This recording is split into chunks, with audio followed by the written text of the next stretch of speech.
Today we're going to talk about bows, new versus old. Recently, I picked up this Mathews Phase 4.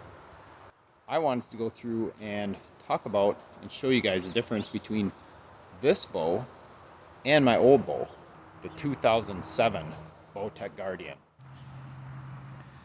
So back in 2007, I bought this Bowtech Guardian. At the time, it was top of the line. It was one of the first bows with parallel limb design. It had split limbs. It had this special riser that really gave you center flex technology here.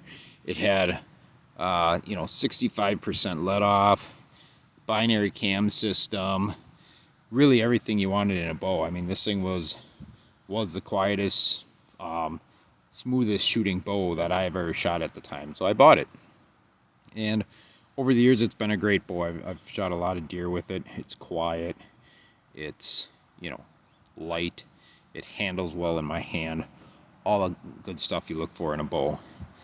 But as with any engineer, we like our gadgets, and I had the opportunity to pick up a new bow, which is this Mathews Phase 4 up here.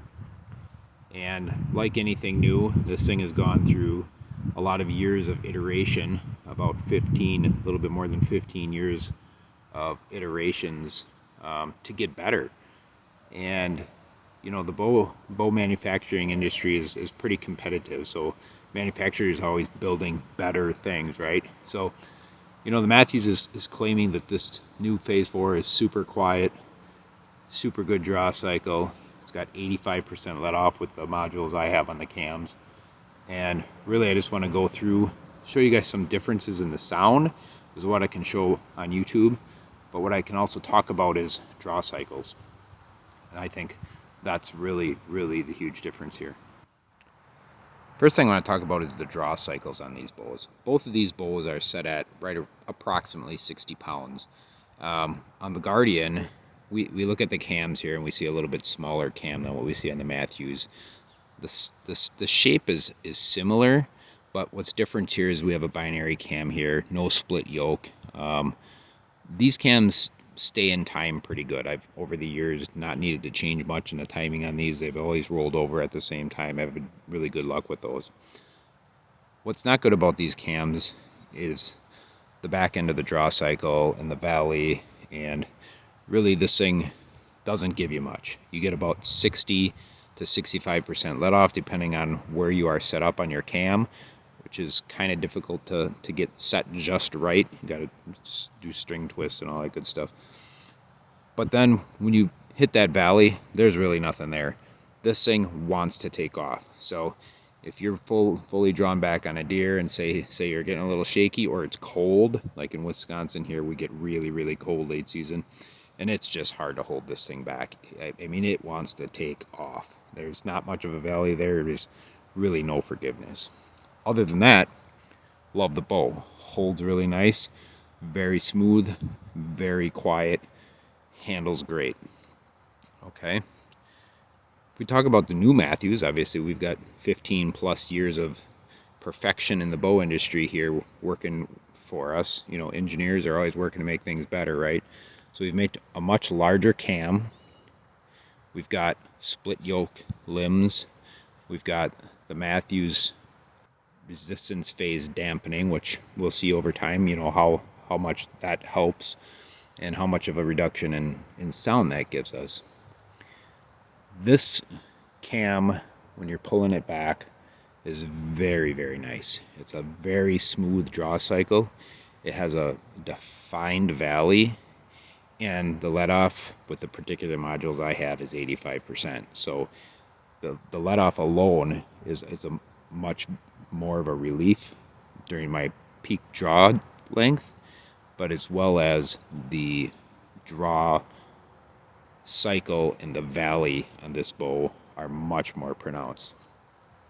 I would say overall, from a sound point, the Mathews is a little bit quieter.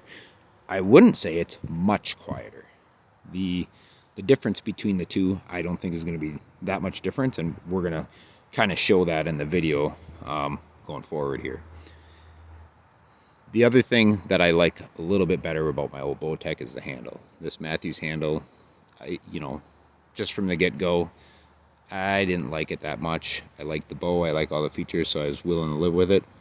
I might be doing some 3D printed side plates or doing some custom molding or something to get that to where I want it to be, but I'm not going to mess with it this year. I'll do that in the off season. Right now I'm shooting good with it, but I want to make it better.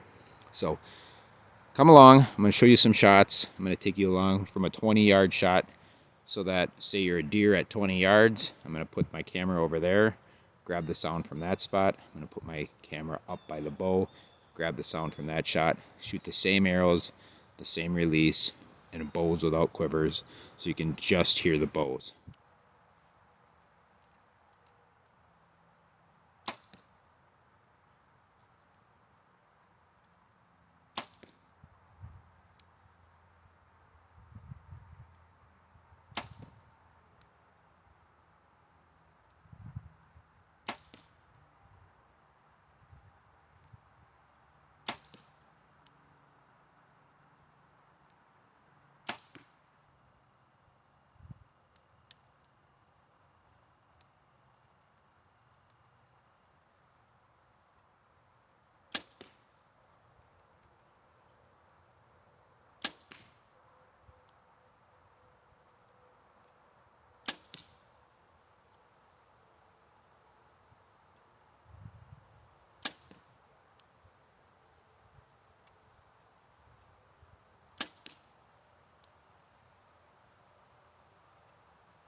Hopefully you'll see any differences and let you decide if you need a new bow or if you can live with your old one.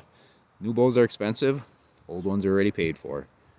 Either way, they're going to both kill deer. If you're enjoying this content, please like and subscribe. I'd appreciate it. Thank you.